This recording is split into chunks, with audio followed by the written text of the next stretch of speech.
Some first steps on a one-point perspective drawing of a colonnade. Start with a box and a vanishing point, then mark out the arch which defines the furthest extent of the visual space. After that arch, you can add angles on your vanishing point and a series of nested boxes which will mark out each arch as it comes towards you from that vanishing point. Notice that those arches are accelerating in their spacing as they come towards you. Use the diagonals from the vanishing point to locate your column bases and capitals. Once those bases and capitals are located, you can add them into the space to define it and begin to move from there to increasing definition on the faces of the columns. All of this should be done with a light pencil, F or a B at the softest, to allow you to get back in with the kneading eraser and the softer leads as you add tone. Once you have the space defined with your layout, begin to add some of the smaller elements, railings, the little moments where the marble differentiates itself from the dog barking in the background, from the bricks, and then ghost in the layout of the arches as they move up as they rise from the tops of the capitals.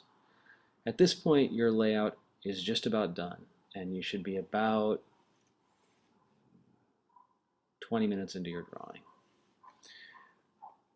You can start now to add some defining texture. Remember that in adding texture, you're also drawing the eye to these locations. So I'm going to add a fair bit of texture at the back of the space to enhance the feeling of there being depth. From this point, I'm going to move out from the deepest part of the drawing along the colonnade and add some texture in along the verticals.